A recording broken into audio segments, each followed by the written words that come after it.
Hello students, last लेक्चरमध्ये जो आहे तो आपण एक नवीन पॉईंट सुरू केला होता. तो होता uses and environmental effect of some alkyl halide and aryl halide. Okay, alkyl halide आणि अरिल हॅलाइड जे आहे त्यांचे आपण युजेस आणि एन्व्हायरमेंटल इफेक्ट जे आहे ते बघत होतो. ओके, तर त्याच्यामध्ये आपण जो पहिला बघितला होता तो होता CH2Cl2. ओके, त्याला म्हणत असतात डायक्लोरोमिथेन. ओके, त्यालाच आपण म्हणत असतो मिथिलीन डायक्लोराइड. बरोबर आहे. आणि त्याच्यानंतर जो आहे तो आपण बघितला होता CHCl3, त्याला म्हणत असत क्लोरोफॉर्म, ट्रायक्लोरोमिथेन.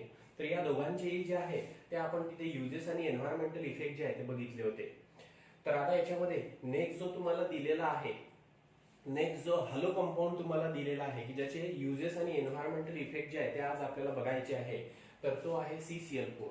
ओके, तर हा जो CCl4 आहे याला म्हणत असतात टेट्राक्लोरोमिथेन.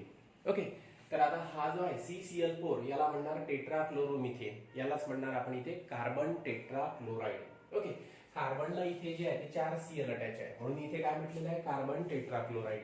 आता याच्यामध्ये जे आहे इथे टेट्राक्लोरोमिथेन असं नेमिंग का दिलेलं आहे? ओके, कारण आता याच्यामध्ये एकच कार्बन आहे म्हणजे पॅरेंट अल्केन कुठला आहे, मिथेन. मिथेन मध्ये कार्बनला अटॅच असलेले चारही हायड्रोजन रिप्लेस झालेले आहे 4 Cl नी, म्हणून आता तिथे काय म्हटलेलं आहे, टेट्राक्लोरोमिथेन. ओके, तर आता CCl4 कार्बन टेट्राक्लोराइड. ओके, त्यालाच म्हणणार टेट्राक्लोरोमिथेन. तर याचे आपण सर्वात प्रथम जे आहे युजेस बघू. ओके, तर हा जो CCl4 आहे, हा CCl4 जो आहे हा ड्राय क्लिनिंग एजंट म्हणून जो आहे तो यूज होत असतो. ओके, तर आपल्याला माहिती आहे आपण वस्त्रोद्योग कंपनीमध्ये किंवा त्याच्यानंतर प्रेसमध्ये वगैरे जे आहे ते तुम्हाला माहिती असेल की तिथे ड्राय क्लिनिंग जे आहे ते करत असतात. ओके, कपड्यांना वगैरे जे आहे लॉन्ड्रीमध्ये वगैरे जे आहे ते कपड्यांना तिथे ड्राय क्लिनिंग करत असतात. तर ड्राय क्लिनिंग करण्यासाठी जो ड्राय क्लिनिंग एजंट जो आहे त्याचा वापर म्हणून जो आहे तो CCl4 चा जो आहे तो होत असतो. ओके, टेक्सटाईल इंडस्ट्रीमध्ये CCl4 चा जो आहे तो मोठ्या प्रमाणात जो आहे तो यूज होत असतो as a dry cleaning agent म्हणून. ओके, आणि याचा यूज जो आहे नेक्स्ट यूज म्हणजे हा इथे पहिला यूज तुमच्या लक्षात आला असेल. Okay, that CCl4 is used as a dry cleaning agent. Okay, textile इंडस्ट्रीमध्ये ड्राय क्लिनिंग एजंट म्हणून जो आहे तो याचा मोठ्या प्रमाणात जो आहे तो यूज होत असतो. ओके, दुसरा यूज जो आहे it is use as a pesticide to kill the insect in store grain. Okay, तर आता याच्यामध्ये मी फक्त की पॉइंट मेन्शन केलेला आहे, use as a pesticide to kill the insect. Okay, साचवलेलं धान्य वगैरे जे असतं, ओके, गोदामामध्ये किंवा घरी सुद्धा जे आहे ते आपण जे आहे ते धान्य साचवून ठेवत असतो. ते जे स्टोअर ग्रेन आहे त्या स्टोअर ग्रेन मधले जे इन्सेक्ट्स आहे ते इन्सेक्ट किल करण्यासाठी याचा जो आहे ऍज अ पेस्टिसाइड म्हणून जो आहे तो वापर करत असतात. ओके, म्हणून मी इथं जो आहे तो इथे यूज मेन्शन केलेला आहे, it is use as a pesticide to kill the insect in the stored grain. Okay, त्याच्यानंतर तिसरा यूज जो मी इथे मेन्शन केलेला आहे, it is use as a solvent in the production of refrigerant. Okay, तर तुम्हाला कालच मी तुम्हाला सांगितलेलं आहे R22 जो आहे हा एक आपण रेफ्रिजरंट बद्दल जे आहे ते काल डिस्कशन आपण केलं होतं कालच्या लेक्चरमध्ये. तर आता याच्यामध्ये जो आहे रेफ्रिजरंट म्हणजे असा सबस्टन्स जो रेफ्रिजरेटर मध्ये थंडावा क्रिएट करण्याचं काम करत असतो. ओके, तर बरेचसे रेफ्रिजरंट तयार करण्यासाठी तर सॉल्वंट म्हणून जे आहे ते CCl4 चा जो आहे तो वापर करत असतात, कार्बन टेट्राक्लोराइडचा जो आहे तो वापर करत असतात. ओके, म्हणून मी इथे मेन्शन केलेलं आहे CCl4 carbon tetrachloride is use as a good solvent for the production of refrigerant. Okay, वेगवेगळे रेफ्रिजरंट तयार करण्यासाठी सॉल्वंटची गरज असते आणि ॲज अ सॉल्वंट म्हणून जे आहे ते CCl4 चा जो आहे तो वापर करत असतात. चौथा यूज जो आहे तो मी इथं मेन्शन केलेला नाहीये, पण तुम्ही इथे जे आहे ते इथे मेन्शन करू शकता. It is use as a solvent in various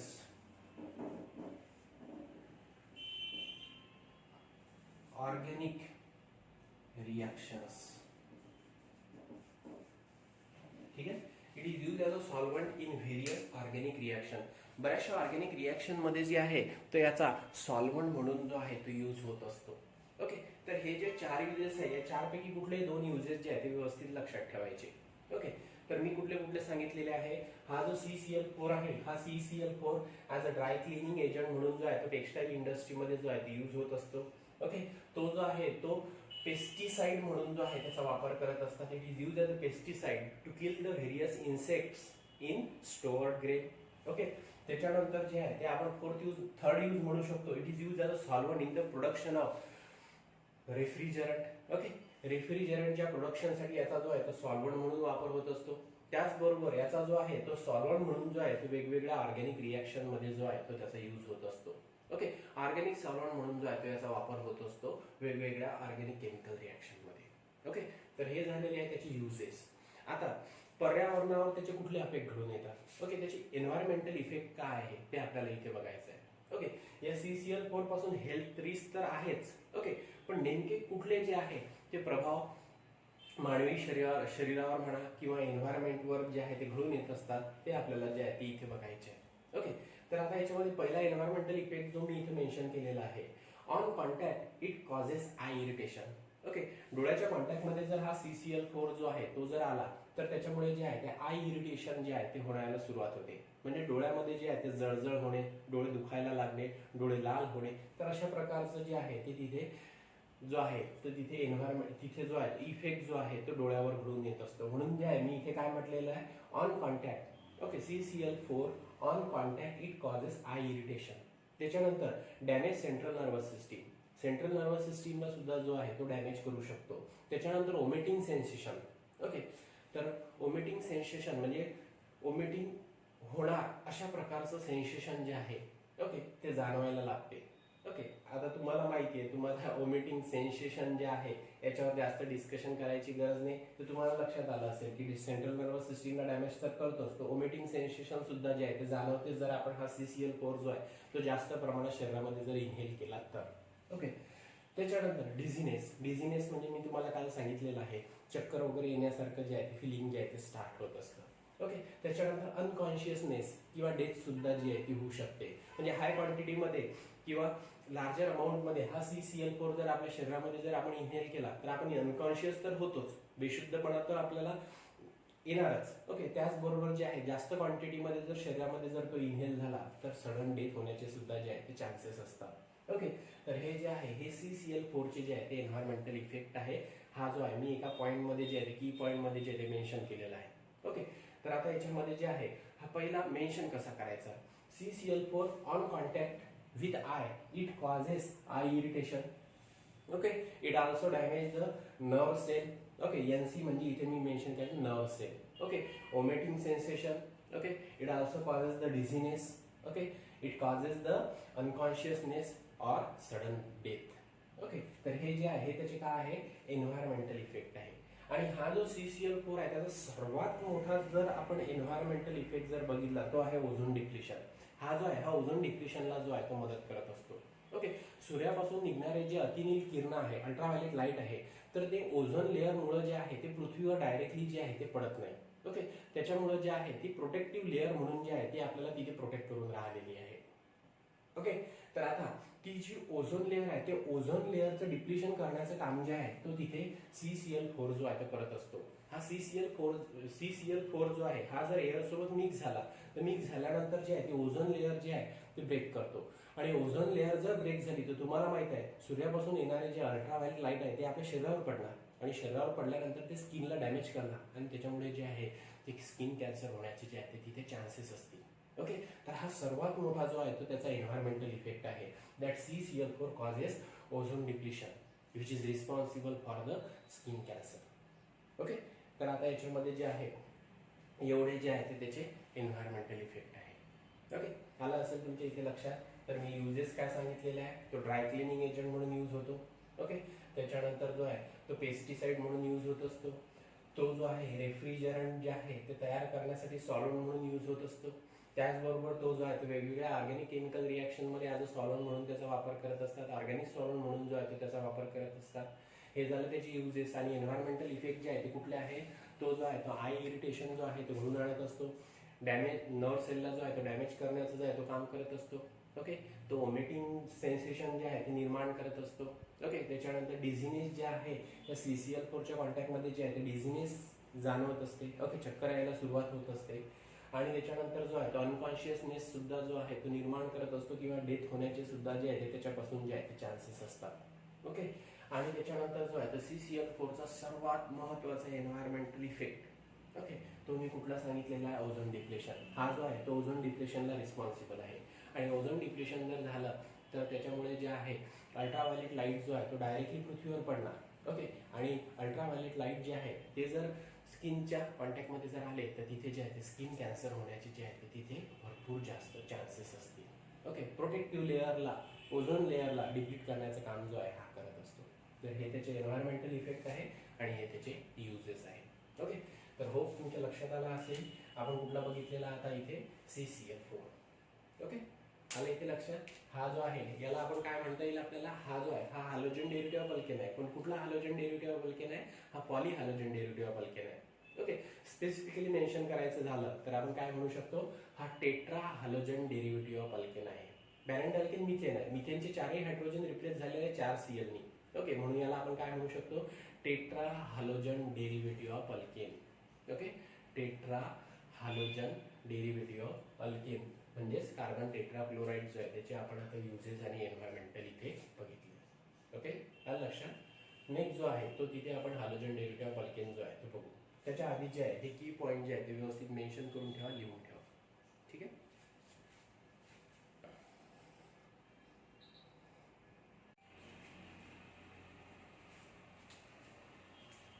next जो हॅलोजन डेरिव्हेटिव्ह ऑफ अल्केन आहे त्याचे आपल्याला युजेस आणि एन्व्हायरमेंटल इफेक्ट बघायचे आहे. तो आहे CHI3. ओके, CHI3 लाच म्हणत असतात आयडोफॉर्म. जसा CHCl3 क्लोरोफॉर्म तसा CHI3 आयडोफॉर्म आणि यालाच म्हणत असतात ट्राय आयडोमिथेन. ओके, मी हे जे रायटिंग वर्क करून राहिलेलं तुमच्यासाठी करून राहिलेलं. ओके, त्याच्यामुळे जे आहे लेक्चर झाल्यानंतर ते पॉज करून हे जे की पॉईंट्स आहेत ते व्यवस्थित लिहून घ्यायचे. ओके, कारण तुमच्या जे नवीन पुस्तकामध्ये एवढं डिटेलमध्ये जे आहे ते तिथे मेन्शन केलेलं नाही आहे. त्याच्यामुळे जे आहे हे जे मी इथं मेहनत घेऊन राहिलेला, अदरवाईज हा टॉपिक जो आहे एका लेक्चरमध्ये संपू शकतो. ओके, जर मी तुम्हाला सर्व जे आहे हॅलोजन डेरिव्हेटिव्ह ऑफ अल्केन आहेत ज्यांचे युजेस आणि एन्व्हायरमेंटल इफेक्ट जे आहे ते दिलेले आहे ते जर 1 बाय 1 डायरेक्टली सांगत गेलो तर पाऊण तासामध्ये, एका तासामध्ये जे आहे ते सर्व जे आहे ते सांगणं होऊन जातात. ओके, तर हे वर्क कशासाठी करणं चालू आहे तुमच्यासाठी. ओके, जेव्हा मी तुम्हाला एक्सप्लेन करून देतो तेव्हा ते व्यवस्थित जे आहे ते की पॉईंट जे आहे ते ऐकून घ्यायचे, समजून घ्यायचे आणि मग त्याच्यानंतर आपलं लेक्चर झाल्यानंतर पॉज करायचं आणि त्याच्यानंतर हे जे की पॉईंट आहे हे व्यवस्थित लिहून घ्यायचे. ओके, तर आता याच्यामध्ये जे आहे जो आपल्याला अल्किल हलाइड बघायचा आहे. Okay, halogen derivative of alkane बघायचा आहे की ज्याचे युजेस आणि एन्व्हायरमेंटल इफेक्ट जे आहे ते आता आपण बघणार आहे. तो आहे CHI3. ओके, CHI3 ला काय म्हणत असतात, ट्राय आयडोमिथेन. ओके, त्यालाच काय म्हणणार आपण इथे, आयडोफॉर्म. ओके, तर आता हा जो आयडोफॉर्म आहे CHI3 आहे याचे सर्वात अगोदर जे आहे ते आपण युजेस बघू. ओके, तर हा जो आहे हा मेडिसिन मध्ये यूज करत असतात ऍज अ हिलिंग एजंट म्हणून, अँटीसेप्टिक म्हणून.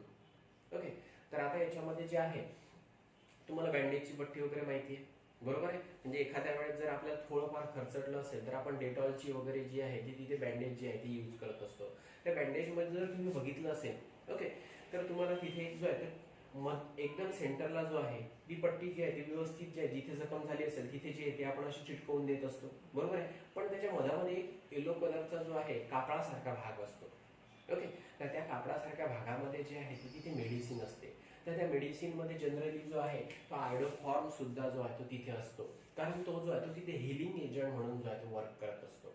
ओके, हिलिंग एजंट म्हणजे जखम भरून काढण्याचं जो आहे तो तिथे काम करत असतो. ओके, म्हणून मी इथे काय म्हटलेलं आहे, in the dressing of wounds. Okay, तर ड्रेसिंग करण्यासाठी जो आहे तो याचा जो आहे तो वापर करत असतात. तो अँटीसेप्टिक प्रॉपर्टी शो करतो, त्याचबरोबर जो आहे तो मेडिसिन मध्ये ऍज अ हिलिंग एजंट म्हणून जो आहे तो वर्क करत असतो. म्हणून मी इथे फर्स्ट यूज काय मेन्शन केलेला आहे, it is use in a medicine as a healing agent, जखम भरून काढणारा substance. Okay, it is use in a medicine as a healing agent, it is use as a antiseptic in the dressing of wounds. Okay, bandage वगैरे जे असतात त्या bandage मध्ये वगैरे जो आहे तो याचा वापर जो आहे तो तिथे केलेला असतो. ओके, त्याच्यानंतर हा जो आहे हा जर स्मॉल स्केल मध्ये जर यूज केला, ओके, तर हा जो आहे हा डिसइन्फेक्टंट म्हणून जो आहे तो वर्क करत असतो. तर हा जो आहे त्याचा हा दुसरा महत्वाचा जो आहे तो यूज आहे. ओके, आणि त्याच्यानंतर बऱ्याचशा ऑर्गॅनिक रिएक्शन मध्ये सॉल्व्हंट म्हणून तर याचा वापर करतच असतात. ओके, ऑर्गॅनिक सॉल्व्हंट म्हणून जो आहे तो याचा वापर करत असतात. पण याचा जो आहे तो स्ट्रॉंग स्मेल असल्यामुळे जो आहे, ओके, याचा अतिशय उग्र वास जो आहे तो असतो. म्हणून जो आहे तो याचा ऑर्गॅनिक सॉल्व्हंट म्हणून जो आहे तो अतिशय कमी प्रमाणात आणि कमी ऑर्गॅनिक रिएक्शन मध्ये जो आहे तो याचा यूज होत असतो. म्हणून जो आहे तो यूज जो आहे तो फारसा महत्वाचा नाही आहे, म्हणून तो जो आहे तो मी इथे मेन्शन केलेला नाही आहे, तुमच्या बुकमध्ये सुद्धा मेन्शन केलेला नाही आहे. ओके, तर त्याचे दोन महत्वाची युजेस जे आहे ते तुम्ही काय लिहू शकता. Okay, it is use in a medicine as a healing agent, it is use as a antiseptic in the dressing of wounds. Okay, हा पहिला यूज. आणि त्याच्यानंतर दुसरा, it is use as a disinfectant when it is use in a small scale. Okay, हा जर small स्केलमध्ये जर use केला तर हा जो आहे हा डिसइन्फेक्टंट म्हणून जो आहे तो वर्क करत असतो. ओके, तर आता यालाही दोन वेगवेगळ्या स्टेटमेंटमध्ये लिहू शकता. It is use in a medicine as a healing agent. Okay, आणि दुसरा, it is use as a antiseptic in the dressing of wounds. Okay, आणि तिसरा, it is use as a disinfectant on small scale. असे जे आहे ते statement तुम्ही तिथे तयार करू शकता. होप हे की पॉईंट जे आहे ते तुमच्या लक्षात आले असतील. ओके, तर आता त्याच्यानंतर जो आहे एन्व्हायरमेंटल इफेक्ट, पर्यावरणावर किंवा मानवी शरीरावर याचे कुठले अपाय जे घडून येत असतात. तर सर्वात महत्त्वाचा याचा जो आहे तो अतिशय स्ट्रॉंग स्मेल असतो, उग्र असा वास असतो. ओके, तर हा त्याचा आपण एक एन्व्हायरमेंटल इफेक्ट जो आहे तो कन्सिडर करू शकतो. It has a strong smell. Okay, त्याच्यानंतर it causes the irritation of skin and eye. Okay, तर हा जर शरीराच्या कॉन्टॅक्टमध्ये, त्वचेच्या कॉन्टॅक्टमध्ये, स्किनच्या कॉन्टॅक्टमध्ये आणि आयच्या कॉन्टॅक्टमध्ये जर आला तर तिथे जे आहे ते इरिटेशन जे आहे ते आपल्याला जाणवत असते. ओके, तर it causes the irritation of skin and I. तर हा जो आहे हा त्याचा एन्व्हायरमेंटल इफेक्ट आहे. जर हा स्किन आणि आयच्या कॉन्टॅक्टमध्ये जर आला तर इरिटेशन जे आहे ते तिथे होत असते, इरिटेशन जे आहे ते तिथे जाणवत असते. ओके, त्याच्यानंतर जो आहे it causes the respiratory irritation. Okay, आणि रेस्पिरेटरी सिस्टीमवर सुद्धा जो आहे तो त्याचा जो आहे तो तिथे अपाय जो आहे तो दिसून येत असतो, आणि तो जो आहे तो रेस्पिरेटरी इरिटेशनला सुद्धा जो आहे तो रिस्पॉन्सिबल आहे. ओके, किंवा रेस्पिरेटरी इरिटेशन और मी काय म्हटलेलं आहे, ब्रीथिंग डिफिकल्टी, म्हणजे श्वास घ्यायला जे आहे ते त्रास होते. म्हणजे हा जर हवेमध्ये मिक्स झाला आणि ती जी एअर जी आहे ती एअर जी आहे ती आपण जर इनहेल केली तर तिथे जे आहे ते रेस्पिरेटरी इरिटेशन जे आहे ते व्हायला सुरुवात होते. म्हणजेच ब्रीथिंग घ्यायला जो आहे, म्हणजे श्वास घ्यायला जो आहे तो तिथे अडथळा निर्माण जो आहे तो त्याच्यामुळे होत असतो. प्रॉपरली आपल्याला जो आहे तो तिथे श्वास घेता येत नाही, म्हणून इथे मी ऑर म्हणून मेन्शन केलेलं आहे ब्रीथिंग डिफिकल्टी. ओके, त्याच्यानंतर जे आहे डिझिनेस जे आहे ते त्याच्यामुळे जे आहे ते जाणवत असते. डिझिनेस म्हणजे चक्कर वगैरे येणे. ओके, न्यूझिया म्हणजे मळमळ होणे. ओके, त्याचबरोबर जे आहे ते depression of central nervous system, CNS. Okay, central nervous सिस्टीमवर जो आहे तो एक डिप्रेशन तयार करण्याचा जो आहे तो काम करत असतो.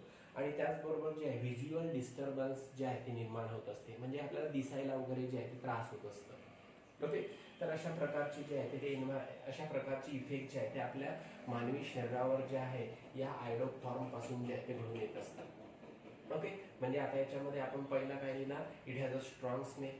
ओके, दुसरा काय लिहिला, iodoform causes irritation of skin and eye when it is comes in a contact with skin and eye. Okay, त्याच्यानंतर नेक्स्ट काय लिहिला, iodoform causes respiratory disturbance. It means it causes breathing difficulty. Okay, it is responsible for the dizziness, nausea, depression of central nervous system, and as well as the visual disturbance. Okay, पाहण्याला जे आहे ते दिसायला okay त्रास निर्माण होत असतो, कारण I irritation जे आहे ते त्याच्यामुळे जे आहे ते घडून येत असते. म्हणून इथे जे आहे ते व्हिज्युअल डिस्टर्बन्स जे आहे ते मेन्शन केलेलं आहे. आणि न्यूझिया म्हणजे तुम्हाला माहितीच आहे. ओके, डिझिनेस म्हणजे तुम्हाला माहितीच आहे. सेंट्रल नर्वस सिस्टीमवर जो आहे तो तिथे जो आहे तो डिप्रेशन तयार करण्याचं काम करत असतो. तर हे जे आहे हेल्थ रिस्क आहेच, आयडोफॉर्म पासून जे आहे ते हेल्थ रिस्क आहेच, पण हा जर कमी प्रमाणात जर यूज केला, स्मॉल स्केलमध्ये जर यूज केला तर याचा जो आहे तो डिसइन्फेक्टंट म्हणून जो आहे तो आपण वापर करू शकतो. ओके, बऱ्याचशा हिलिंग एजंटचे ज्या मेडिसिन वगैरे आहेत जर त्याच्यामध्ये जो आहे तो आयडोफॉर्म जो आहे तो तिथे प्रेझेंट असतो, तर तो जो आहे तिथे जखम भरून काढण्यासाठी सुद्धा मदत करत असतो. आणि तो जो आहे तो डिसइन्फेक्टंट, इन्फेक्शन वगैरे ते होऊ नये म्हणून ॲज अ डिसइन्फेक्टंट म्हणून सुद्धा जो आहे तो वर्क करत असतो. पण अतिशय कमी प्रमाणात जो आहे तो मेडिसिनमध्ये त्याचा जो आहे तो वापर होत असतो. ओके, आणि त्याचा स्मेल सुद्धा जो आहे तो स्ट्रॉंग असल्यामुळे जो आहे तो तिथे अतिशय डायल्यूट प्रमाणात जो आहे तो यूज करत असतात ॲज अ डिसइन्फेक्टंट म्हणून, ॲज अ अँटीसेप्टिक म्हणून, as a healing agent. Okay, तर लक्षात आलं. हा जो आहे हा आहे ट्राय आयोडोमिथेन आयोडोफॉर्म. ओके, लिहून घ्या व्यवस्थित.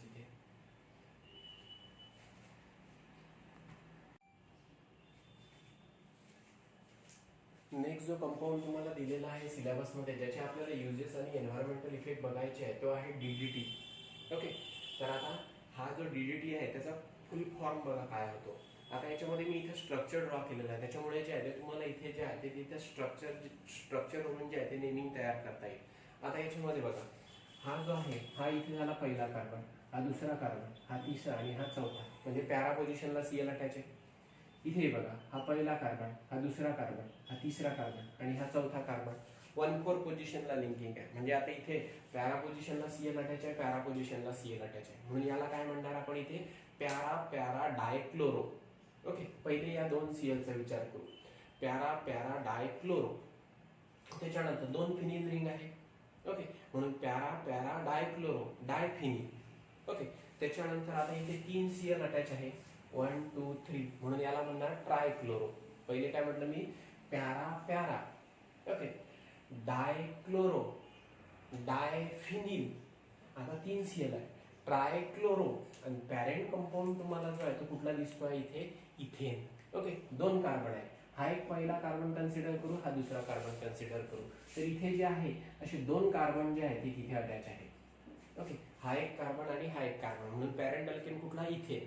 ओके, म्हणून आता याच्यामध्ये मी जे आहे ते नेमिंग कसं केलेलं आहे, para para, okay, डायक्लोरो. Okay, para पोझिशनला सीएल, पॅरा पोझिशनला सीएल, म्हणून पॅरा पॅरा डायक्लोरो. 2 फिनिल ग्रुप आहे, म्हणून म्हणणार डायफिनिल. 3 सीएल इथे जे आहे ते मेन चेनला अटॅच आहे, ट्रायक्लोरो इथेन. अशा प्रकारे जे आहे ते त्याचं नेमिंग होणार. ओके, इथे जे आहे ते नेमिंग इथे लिहून ठेवतो मी, para para, okay, dichloro, para para dichloro. त्याच्यानंतर 2 फिनिल रिंग आहे, डायफिनिल डायफिनिल. 3 सीएल जे आहे ते कार्बन मेन चेनला अटॅच आहे. त्याच्यानंतर ट्रायक्लोरो, okay, para para dichloro diphenyl ट्रायक्लोरो, आणि 2 कार्बनची चेन असलेला अल्केन आहे, म्हणून काय म्हणणार, ethane.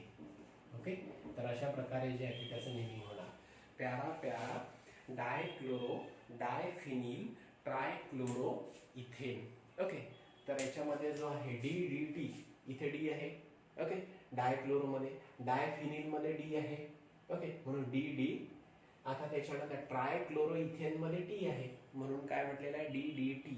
Okay, para para dichloro diphenyl trichloro ethane. अशा प्रकारे जे आहे तो त्याचा फुल फॉर्म म्हणा. आता हा जो डीडीटी आहे तो पॉल मुलर नावाचा जो आहे एक सायंटिस्ट होता, त्यांनी जे आहे तो प्रिपेअर केला. तर सर्वात अगोदर जो आहे डिस्कवर कोणी केलेला आहे, okay, DDT was first of all discovered by Paul Mueller, okay, in 1948. Okay, 1948 मध्ये जे आहे ते पॉल मुलरनी जे आहे डीडीटी जो आहे तो डिस्कवर केला होता, आणि त्याच्या या डिस्कवरी बद्दल त्याला नोबेल प्राइज सुद्धा जे आहे ते मिळालेलं आहे. ओके, म्हणजेच आपण आता याच्यामध्ये नेमिंग लिहिल्यानंतर इथे फर्स्ट पॉईंट तुम्हाला असं लिहावं लागेल, DDT was first of all discovered by the scientist Paul Muller in 1948 and got the Nobel prize for his discovery. Okay, त्याच्या त्या डिस्कवरी बद्दल त्यांनी जो आहे तो जो डीडीटी डिस्कवर केला होता त्या डिस्कवरी बद्दल जे आहे त्याला नोबेल प्राइज सुद्धा जे आहे ते नंतर देण्यात आला होता. ओके, तर आता याच्यामध्ये याचे युजेस काय आहे, तर हा जो आहे डीडीटी जो आहे हा इन्सेक्टिसाइड म्हणून जो आहे यूज होत असतो, म्हणून मी इथे जो आहे तो पहिला जो आहे तो तिथे यूज लिहिलेला आहे, it is use as a insecticide against malaria. Okay, मलेरियाचे वगैरे जे डास वगैरे जे असतात त्यांना जे आहे ते तिथे किल करण्यासाठी जो आहे तो त्याचा वापर करत असतात, ॲज अ इन्सेक्टिसाइड म्हणून त्याचा वापर करत असतात. पण आता हा जो आहे तो अतिशय जास्त टॉक्झिक असल्यामुळे आणि त्याच्यानंतर त्याचं सेल्फ डिकम्पोजिशन जे आहे तो सेल्फ डिस्ट्रॉय होत नसल्यामुळे याचा वापर जो आहे तो आता कमी प्रमाणात जो आहे तो केला जातो, किंवा याचा वापर जो आहे तो आता बंदच झालेला आहे. ओके, बॅन आलेला आहे आता सध्या डीडीटीवर. ओके, याची टॉक्झिसिटी जी आहे ती जास्त आहे, आणि शरीरामध्ये जे आहे म्हणजे समजा पाणी वगैरे असेल, त्या पाण्यामध्ये जर मॉस्किटो वगैरे जे आहे ते तिथे प्रेझेंट असतील, तर तुम्हाला माहिती आहे नगर परिषद असेल किंवा महानगरपालिकेचे लोक वगैरे जे आहेत ते त्याच्यावर फवारणी करत असतात. ओके, फवारणी केल्यानंतर तिथले जे सर्व इन्सेक्ट वगैरे जे आहे ते किल होऊन जातात. ओके, तर अगोदर जे आहे ते डीडीटी पावडरचा जे आहे ते वापर करायचे, पण ते जे डीडीटी पावडर आहे ते जर त्या पाण्यामध्ये जे आहे ते भरपूर दिवस राहते. ओके, त्याचं जे आहे ते सेल्फ डिकम्पोजिशन होत नाही, तर सेल्फ डिस्ट्रॉय होत नाही. मग ते पाणी जर जनावरांनी जर जनावरांच्या कॉन्टॅक्टमध्ये आलं म्हणजे जनावरांनी जर ते पाणी जर पिलं तर त्याचा जो हॅझार्डस इफेक्ट आहे तो त्या प्राण्यांवर जो आहे तो तिथे घडून येऊ शकतो. ओके, तर त्याच्यामुळे जो आहे याची टॉक्झिसिटी जास्त असल्यामुळे याचा जो आहे तो आता इथे वापर करत नाही. याच्यापेक्षा सेफर इन्सेक्टिसाइड जे आहे ते आता सध्या वापर करत असतात.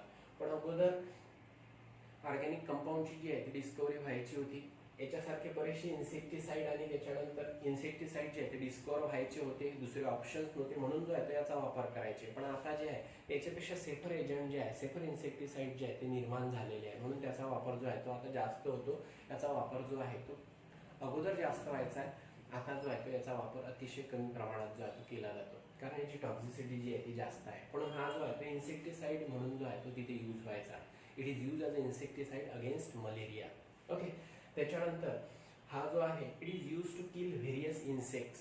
ओके, हाऊस फ्लाय वगैरे जे आहे ते असतील किंवा मॉस्किटो वगैरे असतील तर त्यांना किल करण्यासाठी, अशा प्रकारचे इन्सेक्ट्स किल करण्यासाठी जो आहे तो त्याचा वापर जो आहे तो तिथे करायचा.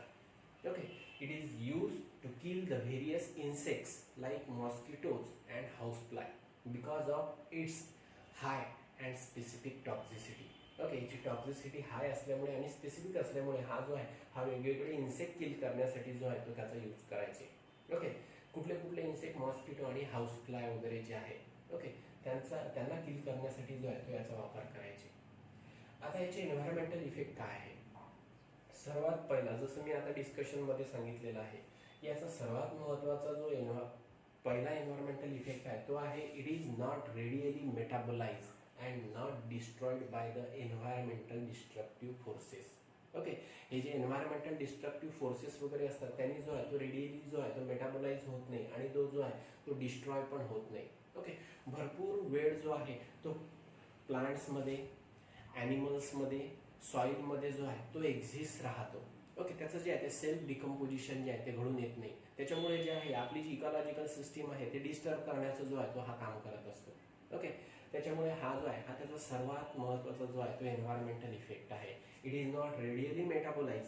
Okay, it is exist in a soil, it is exist in a plants, it is exist in a animal for a long time of interval. Okay, and not destroyed by the environmental destructive forces. आणि हे जे environmental destructive forces असेल, okay, ऊन असेल, वारा असेल, पाणी असेल, तर त्या एन्व्हायरमेंटल डिस्ट्रक्टिव्ह फोर्सेसनी जे आहे त्याचं जे आहे ते डिकम्पोजिशन जे आहे ते घडून येत नाही आणि तो शरीरामध्ये जो आहे ते लवकर मेटाबोलाइज सुद्धा जो आहे तो होत नाही.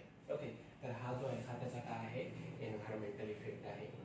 It is deposited and stored in a fatty tissue. Okay, शरीरामध्ये गेल्यानंतर ॲनिमलच्या ओके शरीर किंवा ह्युमन बिईंगच्या शरीरामध्ये गेल्यानंतर तो जो आहे तो फॅटी टिश्यूमध्ये जो आहे तो स्टोअर्ड राहत असतो. ओके, आणि त्याचं जे आहे ते सेल्फ डिकम्पोजिशन जे आहे ते घडून येत नाही आणि अशा प्रकारे जी आहे ही त्याची टॉक्झिसिटी जी आहे त्याची टॉक्झिसिटी जास्त असल्यामुळे जो आहे तो एन्व्हायरमेंटला जो आहे तो अफेक्ट करण्याचं काम जो आहे तो करत असतो.